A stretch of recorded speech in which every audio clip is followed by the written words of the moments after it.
দর্শক, আমি Suman Mahmud, star news আপনাদের স্বাগত জানাচ্ছি। সম্প্রতি সামাজিক যোগাযোগ মাধ্যম এবং গণমাধ্যমে প্রচারিত আলোচিত দুটি বিষয় নিয়ে আপনাদের সঙ্গে কথা বলবো।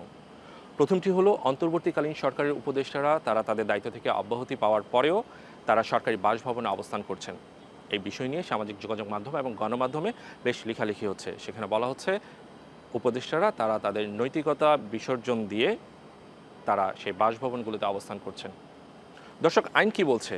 The ministers of the state and the deputy ministers Remuneration and Privilege Act 1973 বলছে উপদেষ্টা বা মন্ত্রী পর্যায়ের কেউ যদি দায়িত্ব ছেড়ে দেন সেক্ষেত্রে তারা সরকারি বাসভবন 15 থেকে 30 দিন পর্যন্ত ব্যবহার করতে পারবেন।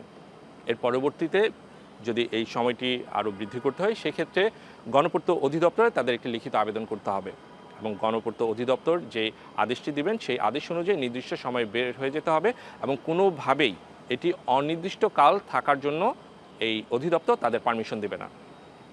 দর্শক, এবার কথা বলবো দ্বিতীয় বিষয়টি নিয়ে। অন্তর্বর্তীকালীন সরকার প্রধান ডক্টর মোহাম্মদ ইউনূস নির্বাচনের ঠিক দুদিন আগে নিজেকে ভিভিআইপি ঘোষণা দিয়ে প্রজ্ঞাপন জারি করেছেন। এই বিষয়টি নিয়ে সামাজিক যোগাযোগ মাধ্যমে অনেক আলোচনা সমালোচনা হয়েছে। কেউ কেউ বলছেন শেষ সময়ে এসে এই ধরনের একটি সিদ্ধান্ত না নিলেও পারতেন, এতে তার যে ইমেজটি রয়েছে সেই ইমেজটি অক্ষুণ্ণ থাকত। দর্শক, এখানে আইন কি বলছে? দি prime ministers remuneration and privilege act 1975 বলছে একজন প্রাইম মিনিস্টার অথবা তার সমমান অর্থাৎ প্রধান উপদেষ্টা এই পদাধিকারী যারা আছেন তারা তাদের দায়িত্ব ছেড়ে দেওয়ার পর তারা অ্যাক্ট অনুযায়ী 1 বছর কিংবা তারও বেশি সময় এসএসএফের সিকিউরিটি অর্থাৎ নিরাপত্তা পাবেন এবং শুধু তিনি একা নন, তার নিরাপত্তার খাতিরে তার পুরো ফ্যামিলি সেই সুবিধাটি পাবে।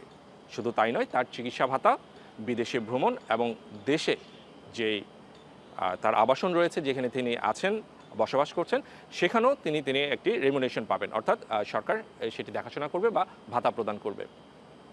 ওয়ারেন্ট অফ প্রেসিডেন্স অ্যাক্ট 1986 বলছে যখন একজন ব্যক্তি প্রধান উপদেষ্টা অথবা প্রধানমন্ত্রী পদে বসেন বা অধিষ্ঠিত হন সেক্ষেত্রে তাকে ভিআইপি হিসেবে ঘোষণা দেওয়ার জন্য কোনো গ্যাজেটের প্রয়োজন হয় না, কারণ সেটা ওই অ্যাক্ট বলে অটোমেটিক্যালি এই সুবিধা তিনি পান।